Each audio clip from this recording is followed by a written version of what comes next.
So, good afternoon, good morning, good afternoon, good evening. Welcome to the ADHD Reframe Project with me, host Emma. And today I am joined by Susanna, who is joining me from Italy. So, Susanna, would you like to introduce yourself a little bit, please? Little bit, yes, absolutely. I'm Susanna. I'm an ADHD writing coach for adults. I was the first ADHD writing coach for adults when I started in 2020. I do live in Italy. We have a beautiful villa right next to a river, and I just got a little puppy. So if you hear any chewing or barking, that is why. Ah, ADHD writing coach. Now, listen.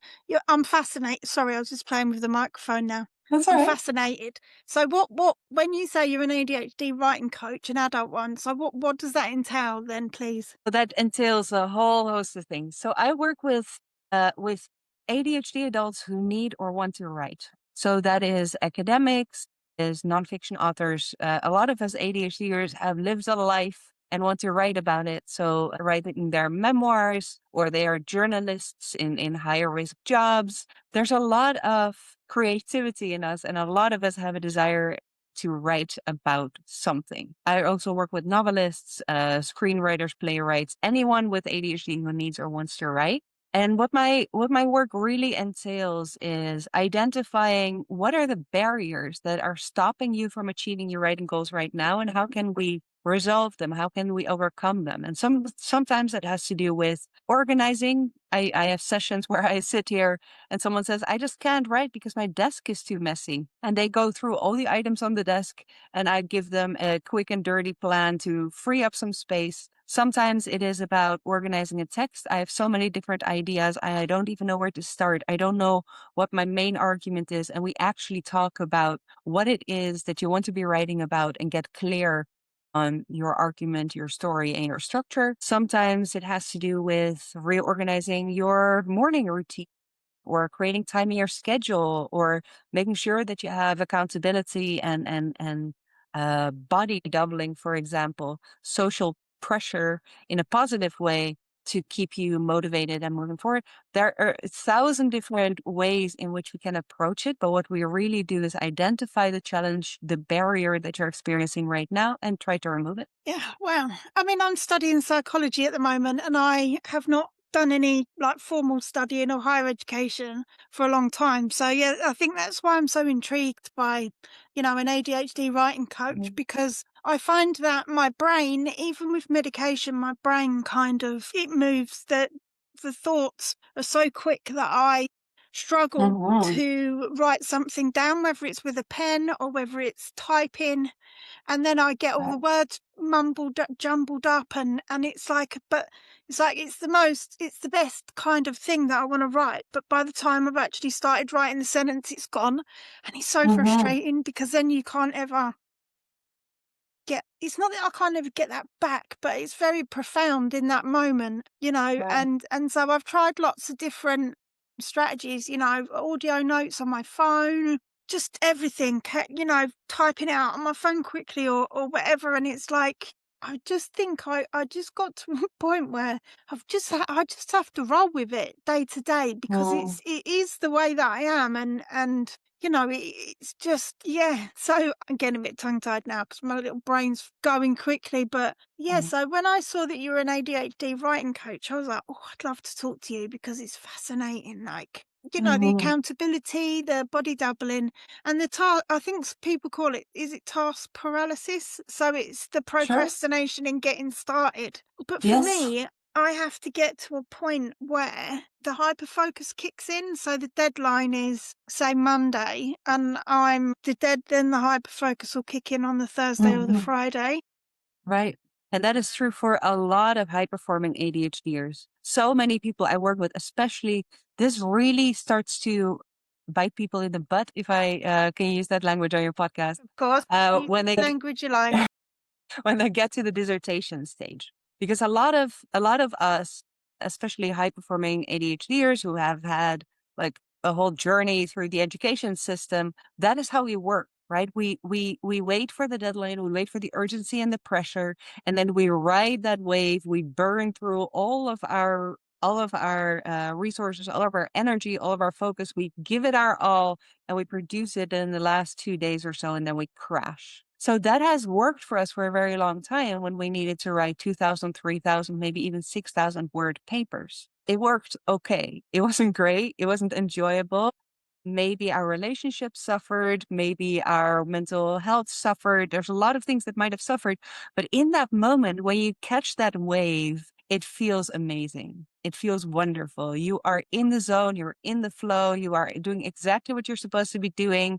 You're probably not even doubting yourself anymore. All of those stories that you're telling yourself, all of those negative spirals, all of that disappears. You're just in the zone and you're just writing. That works for a very long time. And then you get to a point where you have to write a whole book or you have to write a whole dissertation. And there's no such thing as writing it at the last minute because it's impossible to write a dissertation in the last 2 days, right? That is something that needs to be sustainable process over time. And that is often when ADHDers first find me because there's no research on ADHD and writing. There's no content really, or there was no content before I started my work about ADHD and writing. We don't know that there are solutions. We just think that this is our own fault. We just need to try harder, or we just have to accept that this is how our ADHD brain works and we're never going to be good at this. But when you are faced with that situation where an external factor, like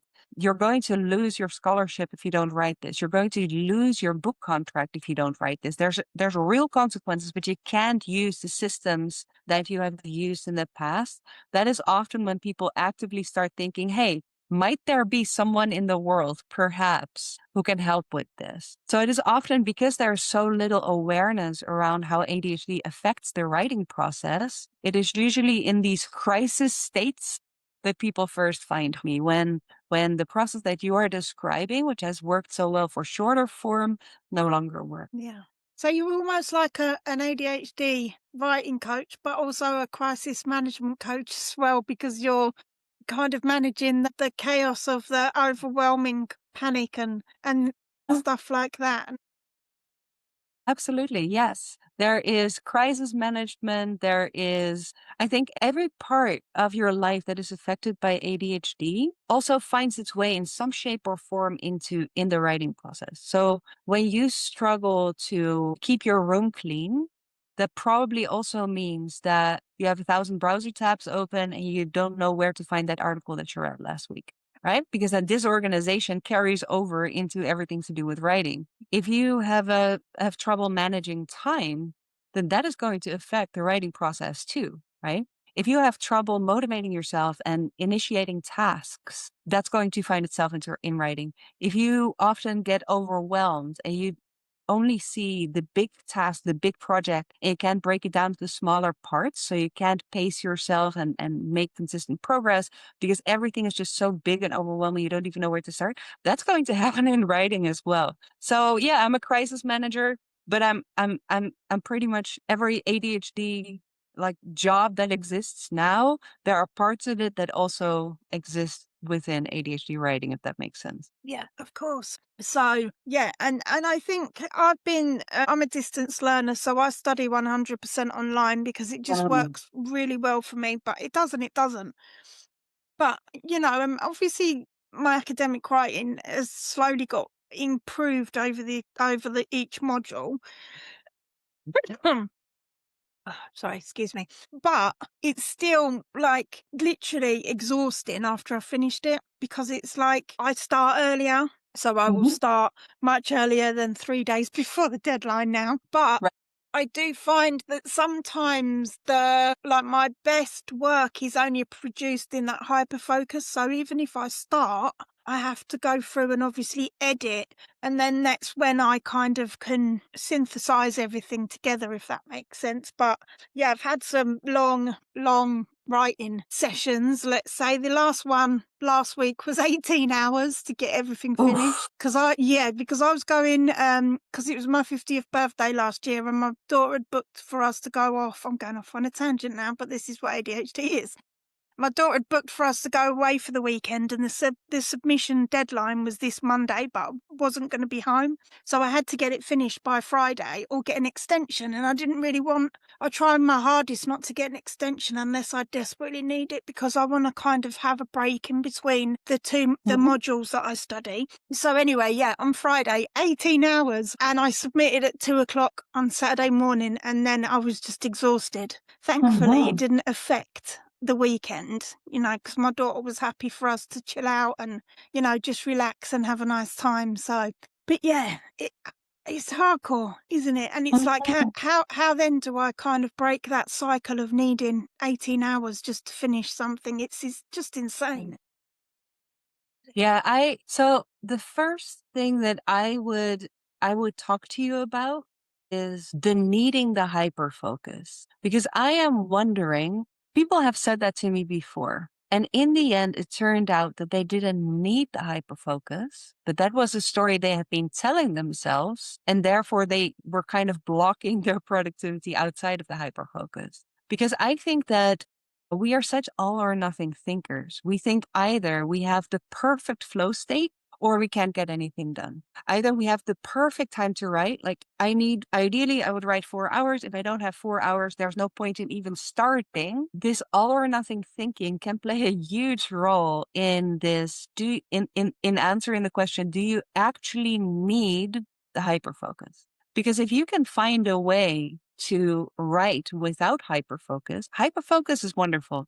Hyperfocus also, it is very addictive, but hyperfocus is also exhausting. Hyperfocus drains you. When you get out of hyperfocus, I'm really glad that your daughter was fine to hang out with you and just chill. But when I get out of 18 hours of hyperfocus, I am not pleasant. I am not a wonderful person to be around. I am not fun. I will need a few days to recharge. I often talk about this. I say a lot of ADHD management's energy management. If you are tired, then it becomes harder to focus. All your ADHD symptoms get worse, and that means that everything you do costs more energy. So when you get tired with ADHD, it is a downward spiral. Now, I think that you can start managing energy as though you're managing money. So you can say, for example, I have this much in my bank account.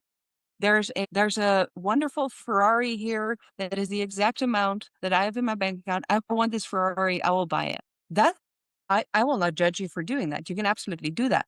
What you do need to accept, however, is after you buy the Ferrari, you need to make more money before you can spend it. And the same is true with energy. You can absolutely, no judgment from me whatsoever, decide to sit down for 18 hours and spend all your energy resources, burn through all your reserves, and give it your all. You can spend every single penny you have, but you do need to accept that after that, you need to make more energy before you can spend more. You cannot you cannot expect yourself. You can, we probably do, but you shouldn't reasonably expect yourself to just get back to your desk the next day and do good work. That's not how it works. So I often give people a choice and I say, is this working for you? If this is working for you right now, great. Let's do it, but let's accept it. Let's plan for it. And let's just accept that you are going to be writing your essay in the last few days. That's fine. So what are we going to do with the rest of this time? Is there anything we can do to set you up to do the research, but make sure that it doesn't take up too much time? Do the research, do everything you might otherwise have done during those days where you're now going to be exclusively writing and recovering afterwards. Let's say 3 days of recovery after such a long, intense, hyper focused writing session. So let's say that's 5 days. What else would you have done in those 5 days? Can we move that forward so that you don't create a crisis for yourself by going down that rabbit hole? So there would be some planning there, but the other option would be if it isn't working for you, and if you would like to have both a writing practice and a fulfilling daily life, then maybe we can figure out if there's a way to pace yourself to do good work even when you don't have this deadline rush.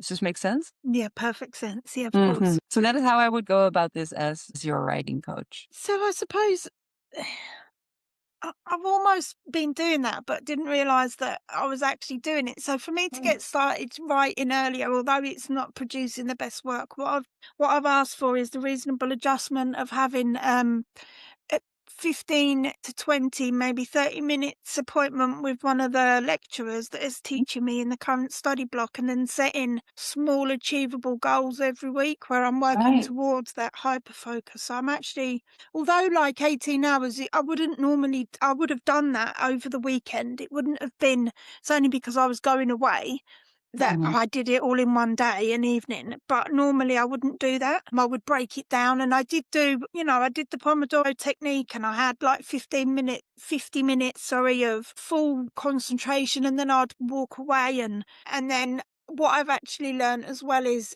to kind of, when I'm in the hyper focus or when I get tired and I can feel my brain is getting a bit sluggish, what I do is I'll do the Pomodoro 50 minutes, and then I'll do something that gets the dopamine going in my brain, which is usually to do with ADHD. So that might be talking about it, writing about it, reading something, and then I'll come back to the writing. But Right. yeah, I think. Oh, wait. Okay. So there's two amazing things that you have done there. One, I think, speaking with your lecturer, asking as that for that as your reasonable accommodation is wonderful. Setting yourself up for success by having weekly deadlines, brilliant. That is how you start pacing yourself, because you're giving yourself mini deadlines with accountability, because this teacher knows about the schedule, right? So that is one way in which you are already accommodating yourself. Look, you have been writing, or we have all ADHD adults have been writing for our entire lives. We have started to accommodate ourselves. And that is one way in which you have done a brilliant job figuring out what it is that you need and putting it in place. Uh, I I cannot commend you more. That is wonderful. The second thing that you mentioned, I'm trying to read back the. Okay, I am completely lost now, and I've forgotten what brilliant thing you mentioned. But I'm sure it'll come back. Oh yeah, you have not used the Pomodoro method. You have made it your own. Because a lot of people who hear of the Pomodoro method think, I need to do 25 minutes. This doesn't work for me. So Pomodoro doesn't work for me. That's our all or nothing thing as ADHDers. What you have done is what I recommend a lot of people also do, and that is figure out what your attention span is. When the Pomodoro timer goes off after 20 minutes, have you been staring at your timer for 10 minutes because your focus was gone and the 25 minutes weren't up yet and you couldn't take your break yet? Then you probably need to set shorter timers. Or if the Pomodoro timer goes off after 25 minutes and you feel frustrated because you only just got started and you're just in the flow and now you have to stop, then the timer should probably be longer. And what you have done is you have figured out, for me, the perfect time is 50 minutes. That is what I'm going to do. For me, it used to be 45 when I studied. 45 minutes for me was perfect. So, two things that you have done is you have taken systems and structures that existed and made them your own to accommodate for your own challenges and make things easier on yourself. And I think that that is exemplary. Thank you.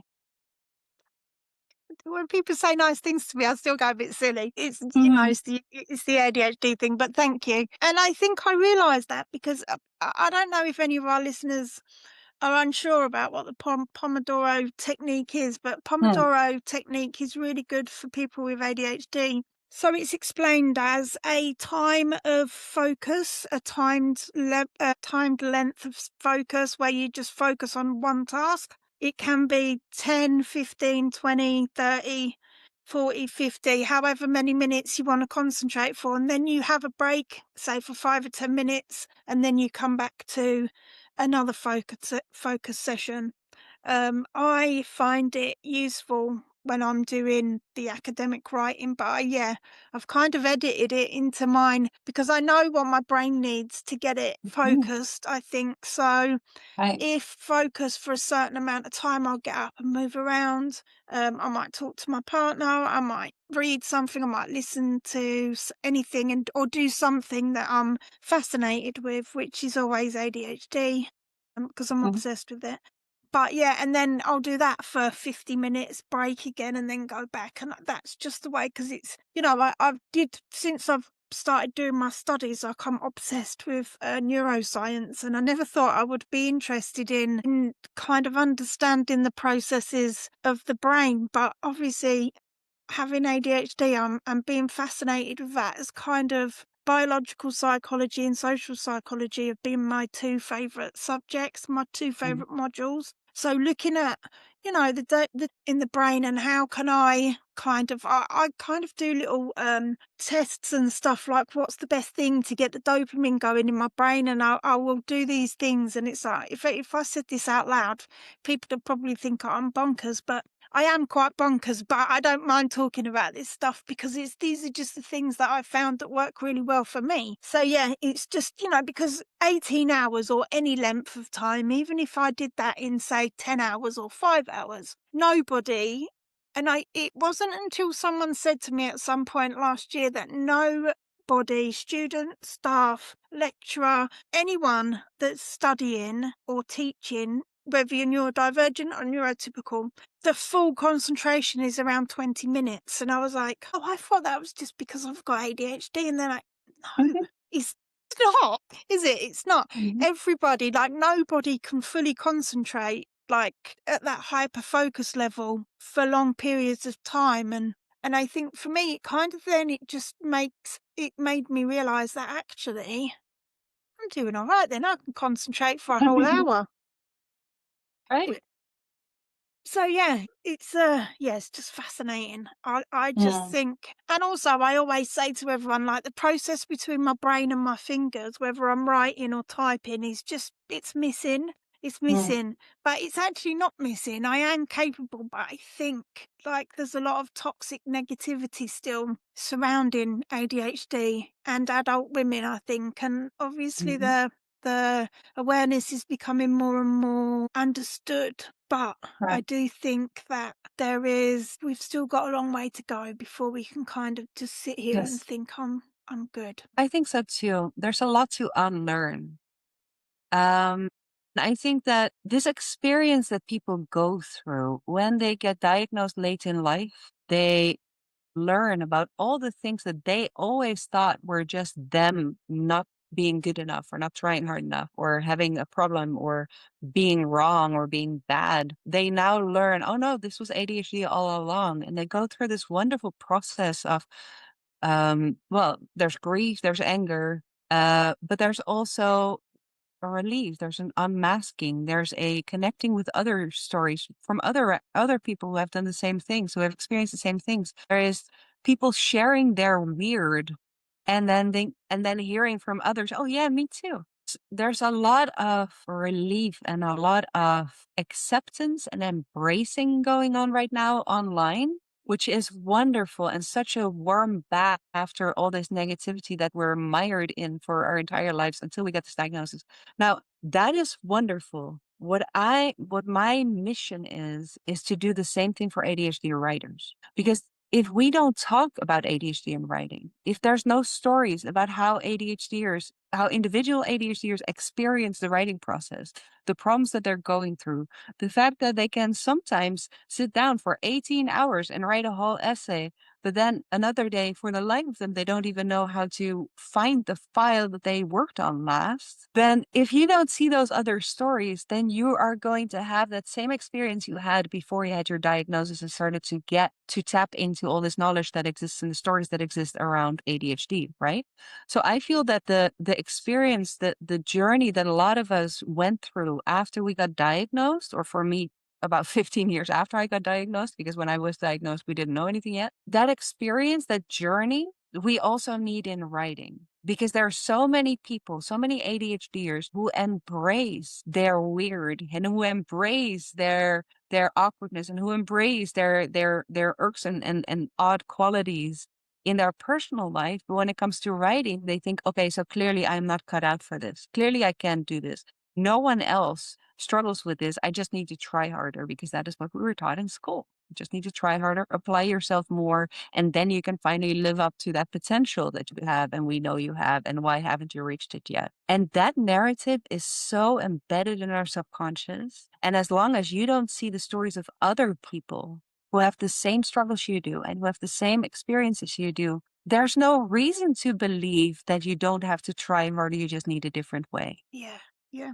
You just made me kind of think back to, my schooling back to being an adult, working and trying to, write notes of people that I've spoken to and keep kind of, written documentation throughout all of the jobs. And I sometimes look back and think I dread anyone else to have to read my notes because sometimes they didn't even make sense to me when I had to go back in and I was like, what? I, Mhm. and it's and then kind of just think, oh no, all of them people that probably have to read my notes and they're like, what is she even talking about? It's because Right. yeah, so it's fascinating. And I remember back all of my school reports all said, if Emma tried harder, concentrated more, and tried harder, she's a very bright young student, but she just needs to try harder. And I'm like, oh my God. And I think the reason Uh, why I actually didn't think that I would be accepted to do a degree. I don't know why, but it's that negative kind of mhm. conditioning that, even from back at school. Um, and I didn't think that I would Mm, be accepted because I just thought that I wasn't, I'm just going to say it out loud. So basically, I've always believed and have always been told by my narcissistic mother that I'm thick. I'm thick and why bother? And that kind of almost became my internal narrative until a few years ago. And it's like I applied to do the university degree and I never dreamed, I didn't even think I'd be accepted. But I was. And then I've gone on to kind of, although I do have to put more time and effort in, not always 18 hours, but it is normally, mhm, a long time. I actually get really good grades, and that still surprises me because I'm like, I'm not mhm. thick. I needed to kind of be supported and I needed to understand. And, I was diagnosed in 2019 with ADHD. So, I've had a little time to kind of think about it and see how the symptoms kind of present in me. But I think because when I was much younger, I tried and failed so many different courses or did like so many different types of studying. And Yeah. I look back and I can feel sad because I think actually if I'd have just been brave enough to put my hand up and say, I don't understand that. Can you maybe explain that to me in a different way then? Maybe I wouldn't have. But then I do feel that everything bad that happened to me in my past, Right. I turn that into a positive now to keep me going. So it's not that I can't, it's just that I'm different. I'm not thick. I'm highly intelligent, Mhm. actually, but I just needed a little bit of confidence in myself. And even just talking to you today, it's given me. I sometimes feel like an imposter because I'm Mhm. like, I'm just little old Emma, trying to plod along and get on with my life. You know, there's so yeah, I love these conversations. There's a few things that I want to say too. One, yes, you probably needed structure, you probably needed support, you needed a little bit more attention, ironically. But there's also something else that I reflected on recently in my own education journey. I realized that every time I went up a level in the Netherlands, there are different levels in high school. I moved, it's very unusual. I moved from the middle to the high level in high school. My grades went up. Then I went to university, do my bachelor's. My grades went up. Then I did a master's. My grades went up.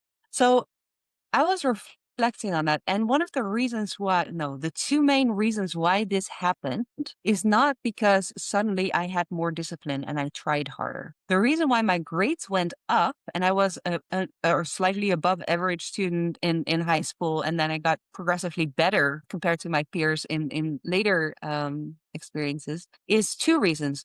One, I had more freedom in the courses that I could take. So I could choose things that aligned with my interests and my passions. So I wasn't doing things anymore because I had to. I was doing things because I wanted to. So that was one thing. I found my passion, my interests, and I could do courses and write papers that aligned with my passions and interests. So there's a good chance that one of the reasons why you failed at all those other programs is because they were wrong for you. This was always going to be your calling. You just found it a little bit later in life than you would have liked. So one is the interest. The second is challenge. So I needed the right level of challenge. And the harder things got, the more my brain thought, oh, this is juicy. This is interesting. I can sink my teeth into this, right? I can figure this out. Instead of memorizing long lists of English words and then failing the tests over and over again because I couldn't memorize for the life of me. If you tell me a story, I can understand it. Don't ask me to memorize anything. That's not going to happen. I need context. So part of it for me was the interest and part of it was the challenge. So the reason why my grades were bad, and this is not something that crosses anyone's mind when you are the reason why my grades were bad was not because I wasn't smart enough. It was because the level was too low. I wasn't challenged enough. So there might have been something. And of course, your mother's rhetoric completely overrid every potential of seeing that possibility. But looking back, it might have actually been the opposite. You might actually have been too smart for your programs. Anyway, the puppy is calming back down. Good. I don't know Ah, if you were hearing it through the no, headphones. no, no, not at all. Okay. No, don't worry. He was barking. Anyway, yes. Does that help you at all? Yeah, that makes perfect sense. Yeah, it makes perfect sense. It just, yeah, it's something that I'll think about. And then a few days I'll come back to and I'll be like, I'll message you on LinkedIn and I'll be like, blah, blah, blah.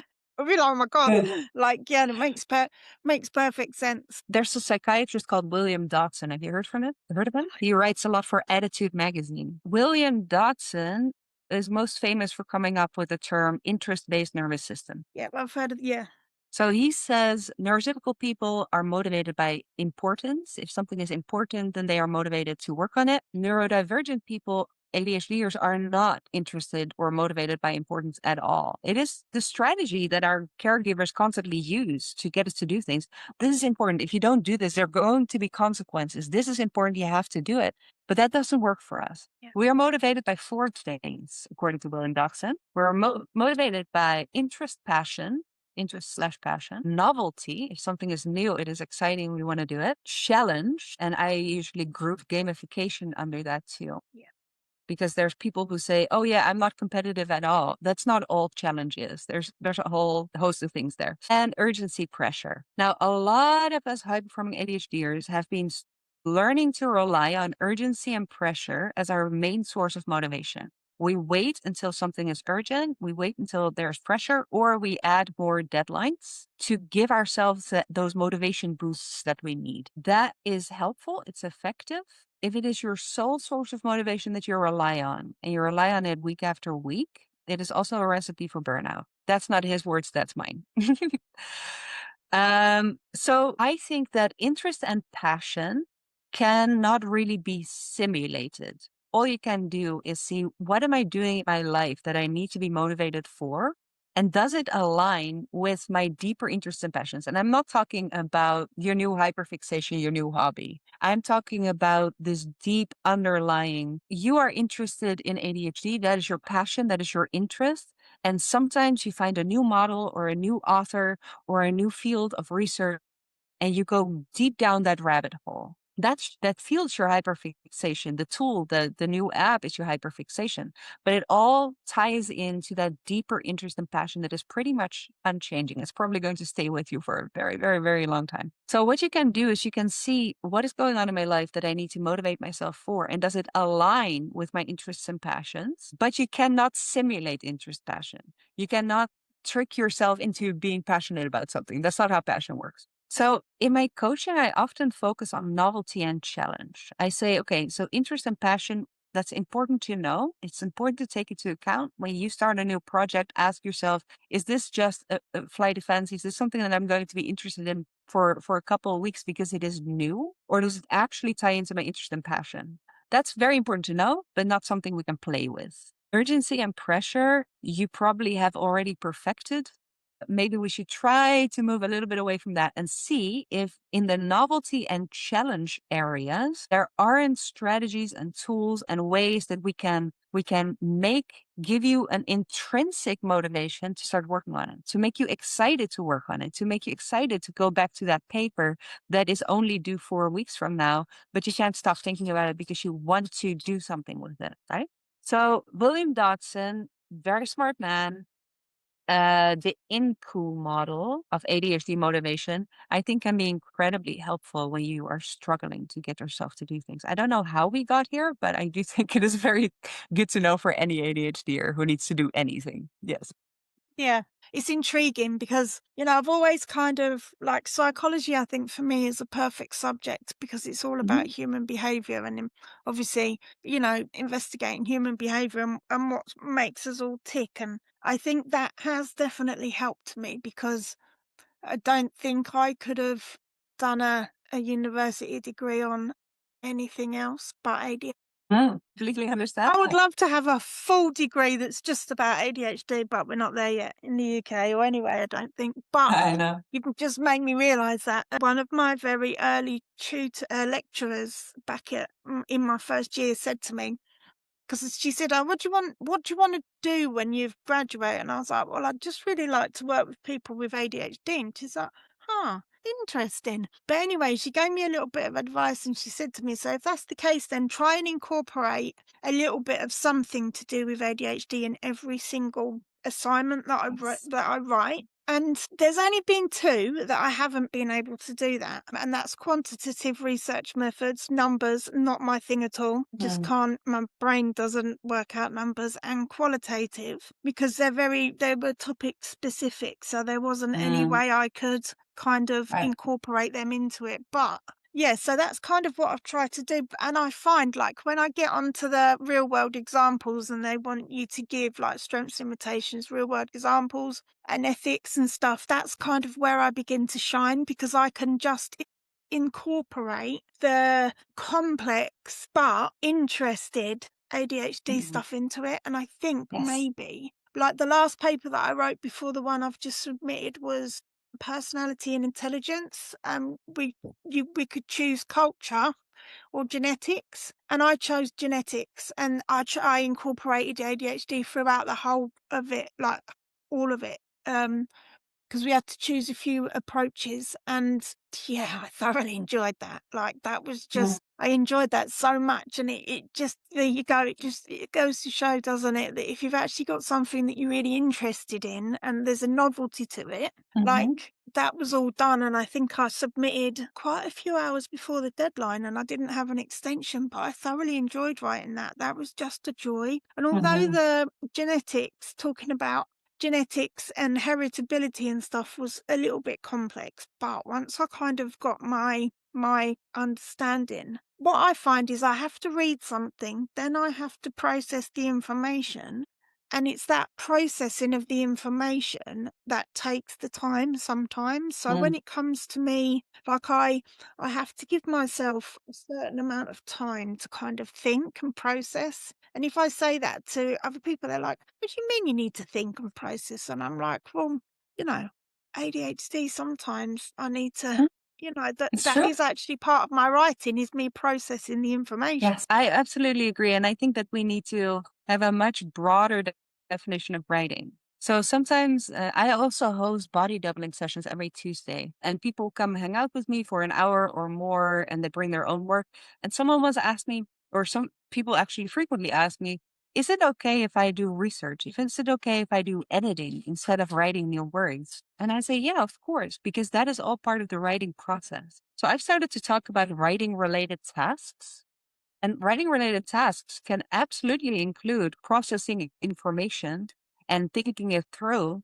And sometimes you are writing while you're in the shower because things come to you, you are starting to make connections. I have a pro tip. I have a bath crayon in the shower, so I can write on the wall when I have ideas. Because the shower is a great place to write. You just don't have a computer, or yeah, I don't have a pen and paper, because that is all part of the writing process. And you're absolutely right. I work with quite a few people who say, for me, the writing process is always going to be slower. It's always going to be slower because I need all this processing time. And when you realize that when you are on a deadline, that can be a little bit of a challenge. There can still be ways that maybe you can speed things up. There can be strategies and tools that will help you make the connections faster, or see your way through the connections faster, which is usually our challenge. But yeah, it is absolutely true that often we just need a little bit more time, not on exams, to create original thought pieces. Yeah, I'm so glad my degree doesn't mean I've got to take any exams because I think that would be the challenge. That would be a challenge for me because my memory Mhm. recall in the moment is just, it's Yes. like, Mine too. I operate as though my memory is non-existent. So I have externalized my memory bank. I do not rely on my internal memory at all.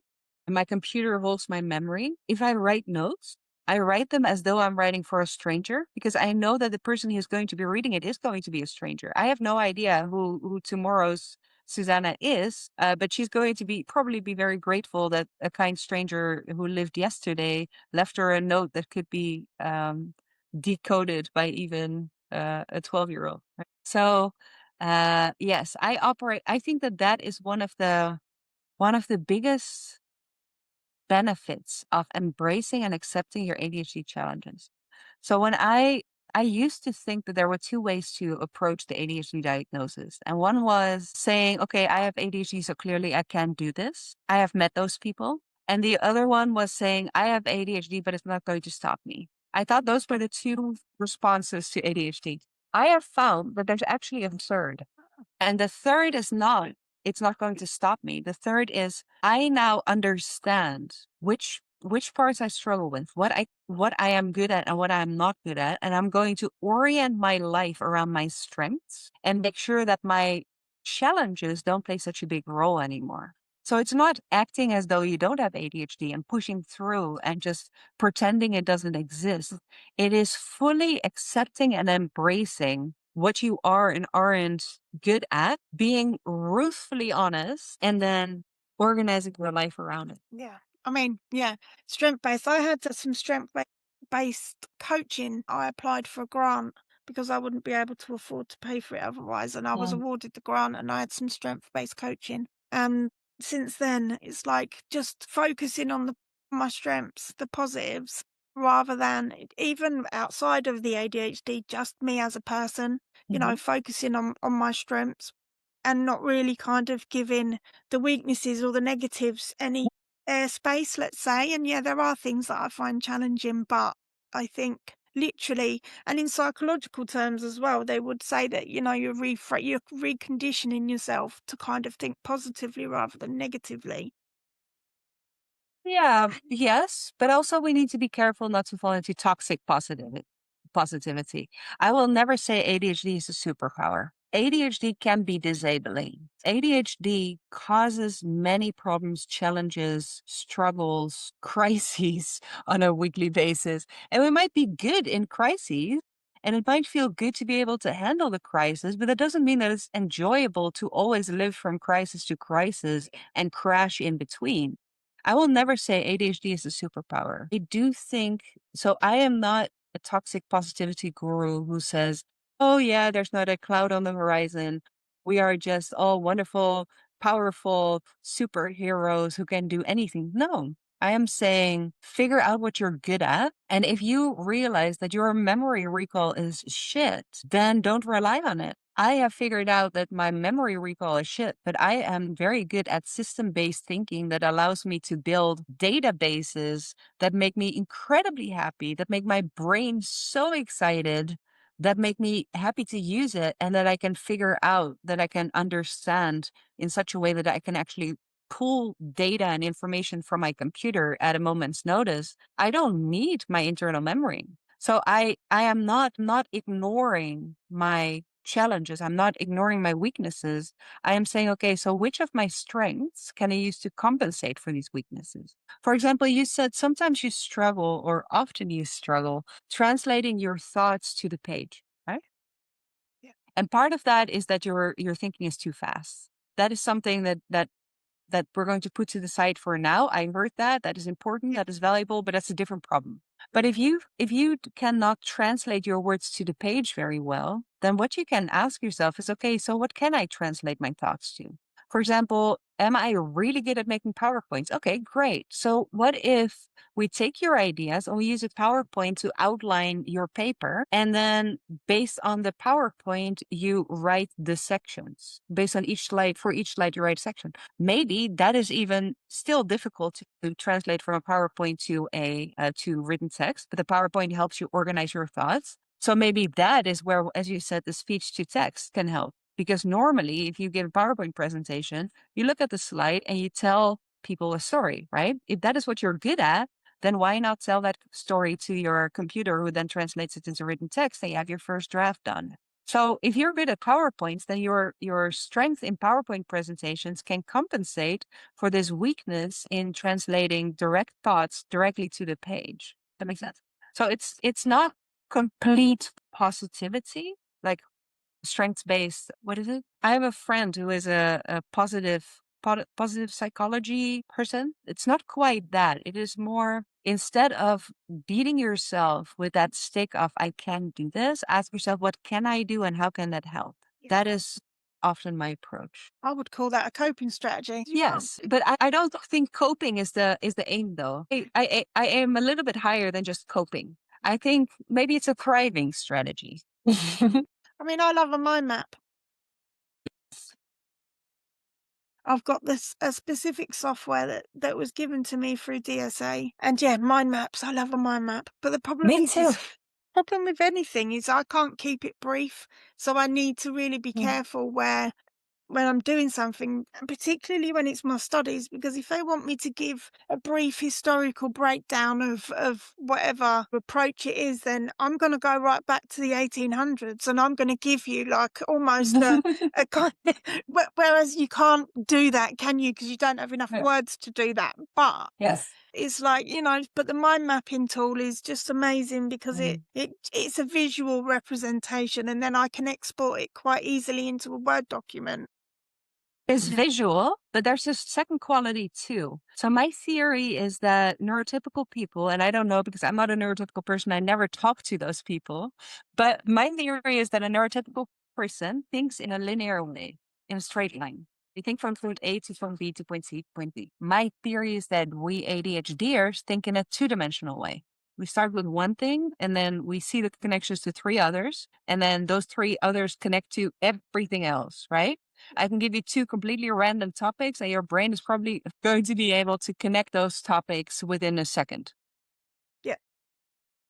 So I think that the thing about the mind map is yes, it's visual, but it's also two dimensional. And that means that the mind map kind of corresponds to the way that our brains work, the way that we constantly fire and see all these different connections.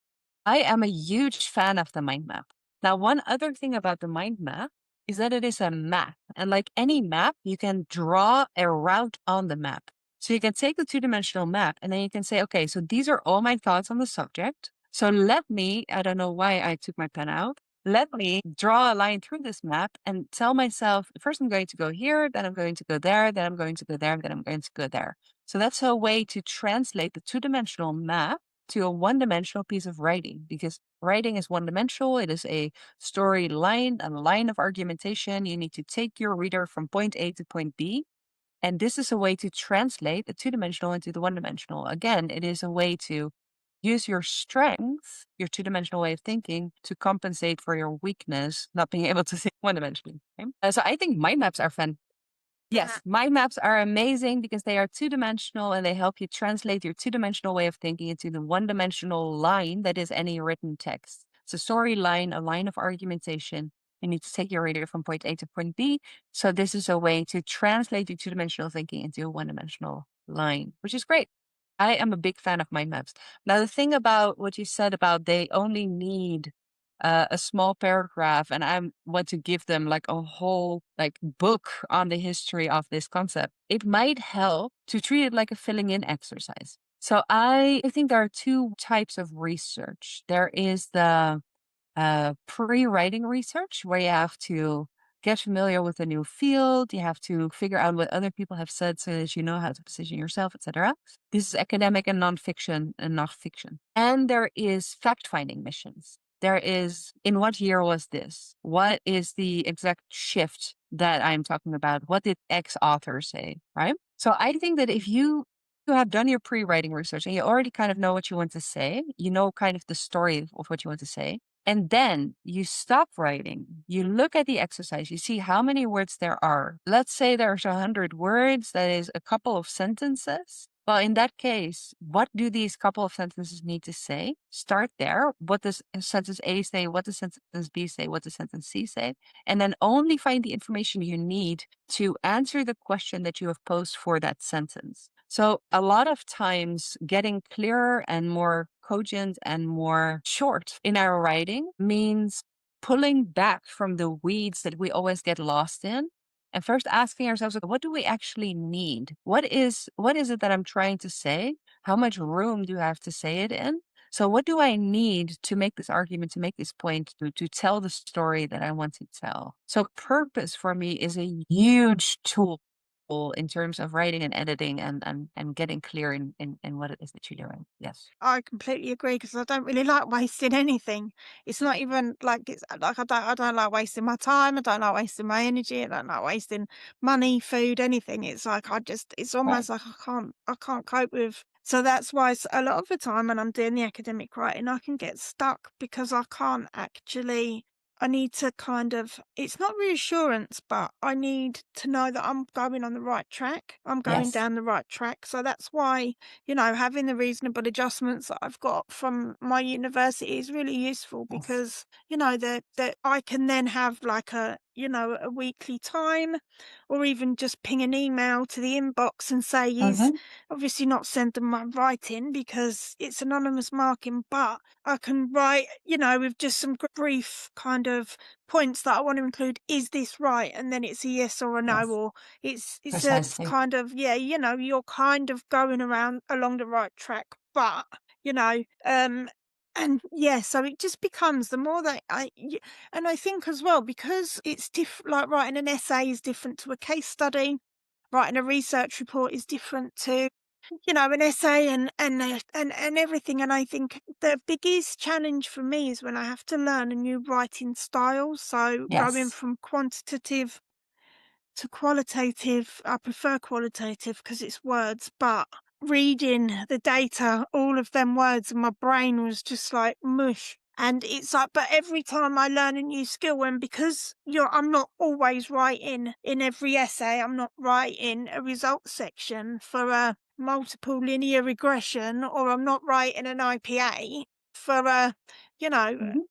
I'm not doing them 2 things, like, every single time, and what I've Right. found with me is if I learn how to do something, I need to be practically shown how to do it. So I would need someone to sit and say to me, "Right," and then they record it and send me a copy, and they're like, "Right," they go through the steps that need to be gone through to kind of, and then what I find I need is I need to do that one thing repeatedly over and over and over again, and then almost becomes second nature, and it's just something that I can do easily or easier. So, yeah, that's just a little bit of a advice for maybe the listeners today. They're the things that I've kind of really, because I remember when I was working, I had to be shown how to do things, but then because you're doing them daily, it then means that you can almost Hmm. learn to do them quicker and you can Right. just get on with them. Whereas when it comes to academic writing, not that, you know, I'm not capable. It's just because you're learning new skills, but then you're not doing it the same way every single time, are you?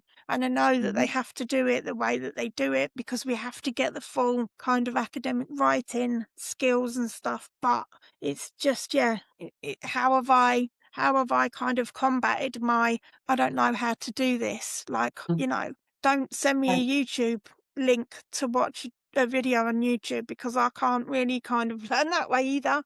I Mm. prefer to actually sometimes like verbally talk to people and say, this is what, or this Right. is what I'm doing, this, 1 to 5. Is this what you want? Is this the Yeah. expectation? Amazing. Go back, get on with it. Whereas I And think, for those people who are no longer students, who are academics themselves, or who are working in NGOs, or they're working on their own book, and they don't have this possibility of the reasonable adjustments, that is what we ADHD writing coaches are for. So we take the role of your supervisor, or your teachers. We take the role of, we are the people that you send your piece to and say, is this right? We are the people that you come to and say, hey, look, I have been writing academic pieces for the last 20 years, but now I'm writing in a completely different discipline and I don't understand. Can you help me work through this? That is what we are there for. So we are pretty much the reasonable adjustments for people who don't have them. Woohoo!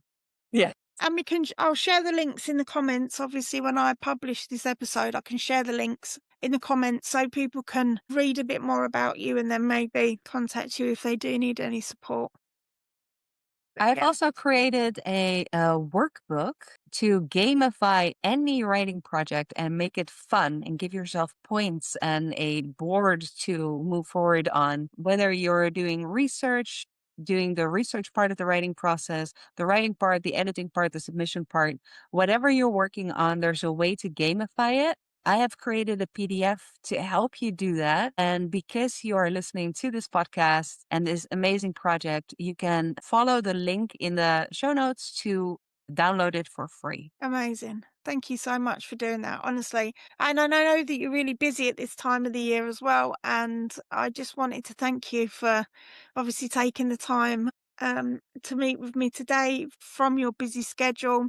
Whilst this year I'm just going to reframe ADHD from a Mhm. deficit to a difference. That's why I set up the project. And I'm looking at kind of aiming at the moment at vulnerable people that don't have any access to any support, that desperately need support, but they haven't got any. So, Mm, yeah, I really appreciate you doing that because I think gamifying something for me will make it a bit more kind of interesting. So, mm. yes, obviously, I will post the links to that as well in the show Perfect. notes. But I just wanted to say a huge thank you, Susanna. Honestly, it's been an absolute pleasure to talk to you. And let me just say, yesterday when you come back to me and said, "Should we just stop apologizing?" I was like, "Oh my God, I think I might actually love you." Because it's like, I don't know if it's just an ADHD thing or a neurodivergent thing, but I find that, you'd like the amount of times that you might apologize is just so when someone says, "Let's just not do that anymore," I'm like, "Yeah, Yes. I think that you and I had a conversation on LinkedIn, where you can also find me, and we kept apologizing for not responding immediately. I'm sorry I yeah." didn't respond. I'm sorry I didn't respond. And I thought, but why? We are ADHDers with full lives. Why can't we are both talking about reframing ADHD. We are both so on this mission to help ADHDers feel good about themselves, not despite the ADHD, but as the whole person they are. Why are we doing this to ourselves? Why are we constantly feeling guilty and apologizing? So I think, yes, you and I are setting the right standards here by refusing to apologize more. And I hope that more people can be their unapologetic selves because of it. I mean, 1,000% agree. And I think when we show up as our authentic selves to whatever that we're doing in life, whether that's, you with your ADHD writing coaching or, me with my studies or whatever our listeners are doing, when you kind of are able to start unmasking and showing up as your authentic self, that's when I think really that the awareness starts because people can Mhm. see that we're not just a big ball of disorders or deficits. We're actually a big Right. ball of fun. We're very creative. My partner says to me every day, I'm hilarious. And I don't even try and be hilarious, but it's just the way that the sarcasm and humor that I've got. And it's, when we turn up and just be ourselves, that's when we can kind of really reframe ADHD as it's not a deficit, as it's a difference. We're different. I'm not thick. I'm actually capable. I'm more capable than I've ever given myself credit Hmm. for. There's nothing thick about me. It's just I've needed to learn that I'm not. And I've had to kind of learn how to use my ADHD or my natural skills in a way that's suitable for me. That's not a Yes. bad thing. That's not a deficit. That's actually quite creative, isn't it? Hmm. And you yourself with your coaching. Yeah, I mean, I could talk to you about this for the rest of the year, to be honest. And we're only in January because it fascinates me. All right. So when do you have time next week? Every week, every week. Listen, if I could get paid to talk about ADHD or just talk in general for the rest of my Hmm. life, I'd be a happy lady because I like I like talking. Call yourself a coach. I do it all the time. I spend all my days talking about ADHD with ADHDers who are the most fantastic, creative, exciting, wonderful, groundbreaking thinkers I've ever met. So call yourself a coach, and that is exactly what you'll do. You talk about ADHD, you'll get paid to talk about ADHD every day of your life. I have the best job in the world, Emma. Oh my God, I need to be an ADHD coach, honestly. Yeah, yeah. that what is my long-term goal? Well, what is my goal? That. That is what I want. I'm a coach now, everyone. I'm an ADHD There you coach. go. There you go. Contact Emma if you want ADHD coaching.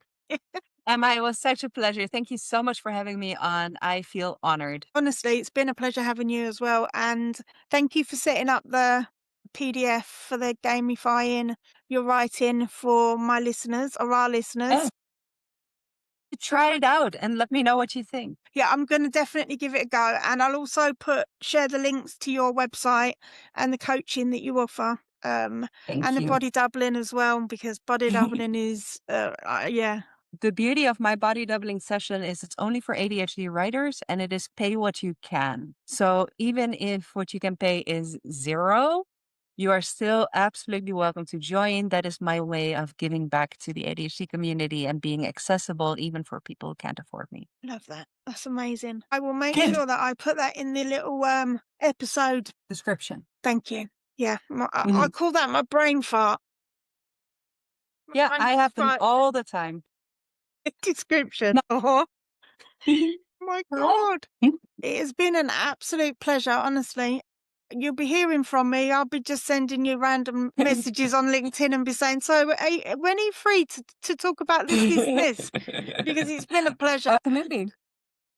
Yeah, thank you, because I know how busy you are at the moment, and it's been an absolute pleasure to have you today. Next week, I will have a different guest, but for today, thank you, Susanna. It's been a pleasure, and yeah, take care now. I'll see you all soon. Well done, Emma.